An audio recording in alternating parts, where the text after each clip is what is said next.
myself Shelly Gurwani, your chemistry mentor. Today we will discuss what we will discuss. So today we will discuss solid state quiz number 1. ठीक है, topic है बच्चों crystalline and amorphous solid. तो मैंने आपको solid 1 का lecture 1 उसमें मैंने आपको बताया था कि सॉलिड्स कितने टाइप के होते हैं, क्रिस्टलाइन सॉलिड क्या होते हैं, अमॉर्फस सॉलिड क्या होते हैं और इनकी प्रॉपर्टीज क्या होती है.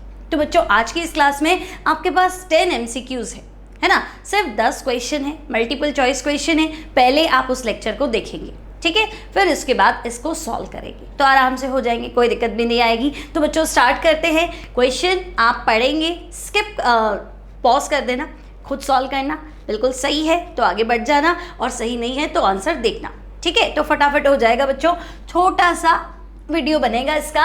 सो बच्चों पहला क्वेश्चन है, which of the following is non crystalline solid. तो नॉन क्रिस्टल मतलब जो क्रिस्टल नहीं है. सोचो क्या होगा, जो क्रिस्टल नहीं है मतलब अमॉर्फस सॉलिड की बात कर रहा है. तो बच्चों सीजियम क्लोराइड आयोनिक कंपाउंड है, सोडियम क्लोराइड आयोनिक कंपाउंड है, कैल्शियम फ्लोराइड आयोनिक कंपाउंड है. तो आयोनिक कंपाउंड आयोनिक क्रिस्टल्स होते हैं सारे. लेकिन ग्लास, तो ग्लास क्या होता है, अमॉर्फस सॉलिड. तो यहाँ जो करेक्ट आंसर होगा बच्चों that is glass, option T. Simple, कोई दिक्कत नहीं, आगे बढ़ते हैं. नेक्स्ट क्वेश्चन है बच्चों, at what condition solid exist. अब सॉलिड कब एग्जिस्ट करेगा, low temperature, high temperature, high kinetic energy और वीक कोहेसिव फोर्स. तो बच्चों लो टेम्परेचर, टेम्परेचर अगर कम है तो मॉलिक्यूल्स पास पास में रह सकते हैं, एटम पास पास में रह सकते हैं. और मैं कह सकती हूँ हाँ भाई सॉलिड स्टेट लो टेम्परेचर पे तो हो सकती है, लेकिन अगर आपने हाई टेम्परेचर कर दिया तो पता नहीं कौन सा सॉलिड हो सकता है वो पिघल जाए, है ना. किसी का मेल्टिंग पॉइंट कम होता है तो वो मेल्ट हो जाए. तो हाई टेम्परेचर पे तो बच्चों लिक्विड स्टेट हो सकती है, गैसेस स्टेट हो सकती है. सॉलिड की बात करो तो टेम्परेचर तो लो चाहिए, हाई तो नहीं चाहिए. तो सेकेंड ऑप्शन तो गलत हो गया. हाई काइनेटिक एनर्जी, तो सॉलिड में पार्टिकल अपनी जगह बैठे रहते हैं, मूव थोड़ा ना करते हैं, तो काइनेटिक एनर्जी तो होनी ही नहीं चाहिए, है ना. तो हम कहेंगे काइनेटिक एनर्जी ज़्यादा, ये तो गलत है. वीक कोहेसिव फोर्सेस, तो बच्चों दो एटम्स के बीच में, दो मॉलिक्यूल के बीच में अट्रैक्शन फोर्स तो ज़्यादा होना चाहिए था, स्ट्रॉन्ग होगा तभी तो वो क्या माना जाएगा, सॉलिड. तो हम कहेंगे शुरू के पहले ऑप्शन को छोड़ के बाकी के 3 तो गलत है. तो बच्चों करेक्ट आंसर होना चाहिए आपका option A, low temperature. Now, which of the following is not the property of crystalline solid? तो बच्चों जो क्रिस्टलाइन सॉलिड है, परफेक्ट सॉलिड है, तो वो ट्रू सॉलिड होता है. तो हम कहेंगे बिल्कुल ट्रू सॉलिड तो होता ही है. फिर long range order of particles, जहां तक आपकी नजर जाएगी पार्टिकल रेगुलर वे में अरेंज होंगे, तो ये तो क्रिस्टल की प्रॉपर्टी है, तो हम कहेंगे ये प्रॉपर्टी है. आइसोट्रोपिक नेचर, यहाँ फंस गया, आपने पढ़ा होगा क्रिस्टलाइन सॉलिड जो होते हैं ना बच्चों वो आइसोट्रोपिक नहीं होते हैं. वो क्या होते हैं, तो वो होते हैं एन आइसोट्रोपिक. तो हम कहेंगे भाई ये प्रॉपर्टी तो हमें गलत लग रही. And definite heat of fusion है यहाँ पे, हीट ऑफ फ्यूजन. तो हम कहेंगे भाई हाँ इनका हीट ऑफ फ्यूजन क्या होता है, डेफिनेट होता है, फिक्स्ड होता है. तो पहली प्रॉपर्टी है, दूसरी भी है और फोर्थ भी है, लेकिन थर्ड प्रॉपर्टी क्रिस्टलाइन सॉलिड की नहीं है. तो इस बार इससे पूछा है not the property of crystalline solid, तो आपका आंसर हो जाएगा बच्चों C. So answer will be C. Which of the following is an amorphous solid? तो बच्चों अमॉर्फस सॉलिड मतलब जो क्रिस्टल नहीं है, जिसमें रेगुलर अरेंजमेंट नहीं है, ठीक है. तो ग्रेफाइट, तो हम कहेंगे hexagonal layered, fix geometry, regular arrangement है. Quartz, glass, SiO2. अब देखो SiO2 सिलिका, अगर सिलिका होता तो वो क्रिस्टलाइन होता, लेकिन सिलिका को कन्वर्ट किया है किसमें, ग्लास में, कांच में. तो कांच कब से क्रिस्टलाइन हो गया, तो हम कहेंगे नहीं, सिलिका का अमॉर्फस फॉर्म जो है दैट इज क्वार्ट्ज ग्लास.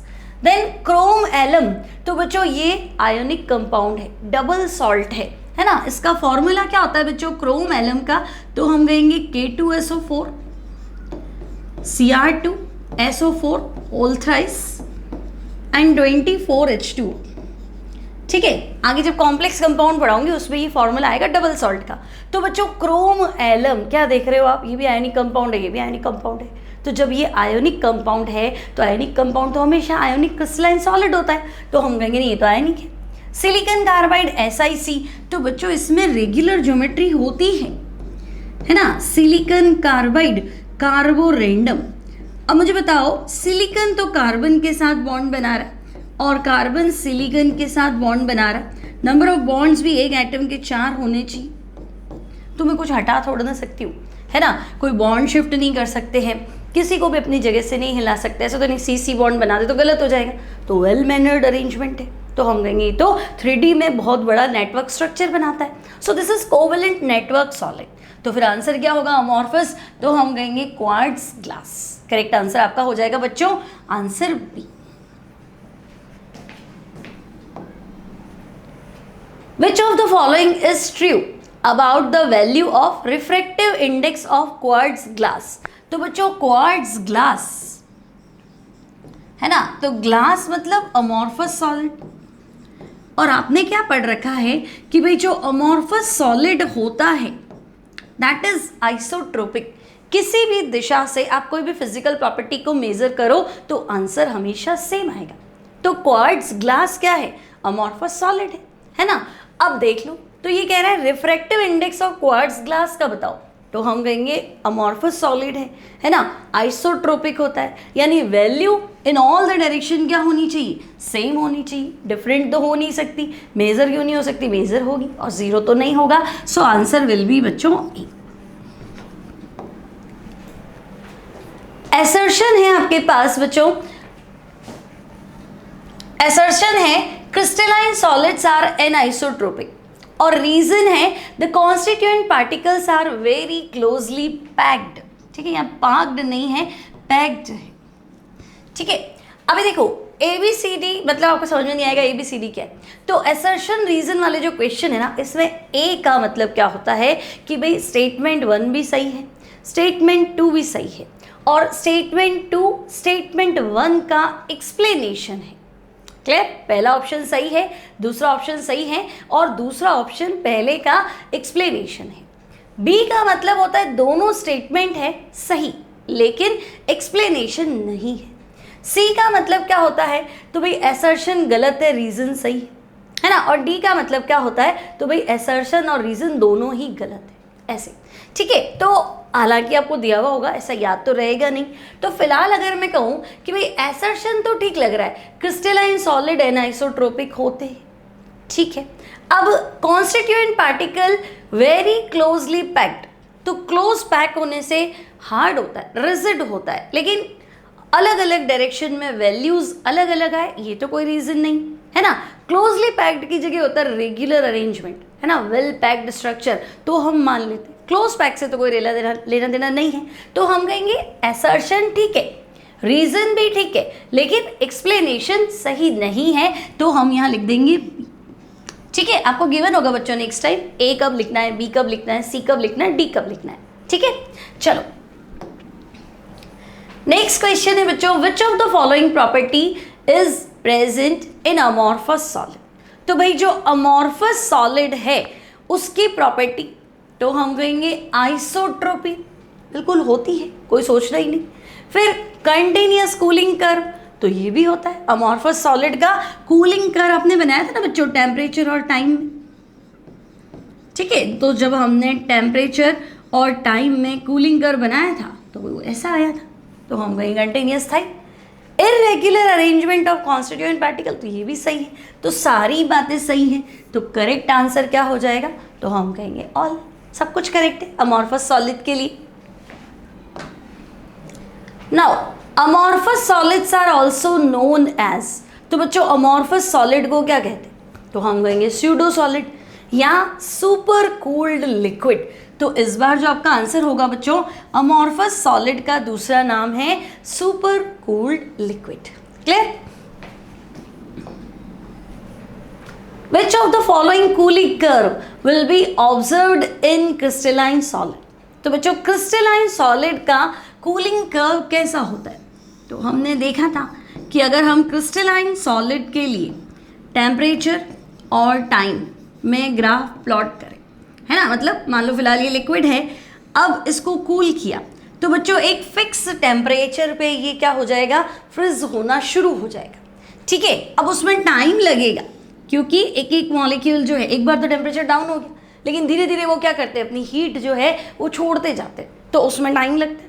इस प्रोसेस में क्या होता है, सॉलिडिफिकेशन या क्रिस्टलाइजेशन, क्रिस्टल बनना शुरू हो जाते हैं। तो बच्चों यहाँ सॉलिडिफिकेशन स्टार्ट हो चुका है और यहाँ आते आते वो सॉलिड बन गया है, ठीक है। तो ये इस तरह का कूलिंग कर्व था जिसमें ब्रेक पॉइंट्स थे, जो डिसकंटिन्यूअस था। तो हम कहेंगे भाई अगर क्रिस्टलाइन सॉलिड की बात है तो कूलिंग कर्व जो है बच्चों that is discontinuous. Clear, simple है यहाँ तक भी।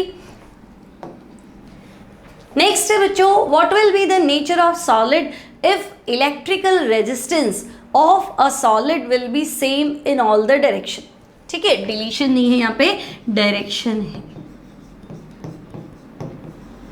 ठीक है। तो अब मुझे बताओ कि भाई मैंने इलेक्ट्रिक रेजिस्टेंस को मेजर किया एक सॉलिड में, अब मुझे हर डायरेक्शन में उसकी वैल्यू सेम दिखी, तो सारी दिशाओं में अगर किसी प्रॉपर्टी की वैल्यू सेम आती है तो वो क्या होगा, वो होगा अमॉर्फस सॉलिड। तो यहाँ जो करेक्ट आंसर है बच्चों that is amorphous solid, option A, ठीक है। सिंपल है। तो पहले लेक्चर देखना था क्रिस्टलाइन अमॉर्फस सॉलिड का, उसके बाद आपको क्विज करना। क्विज कर लिया, 10 क्वेश्चन थे।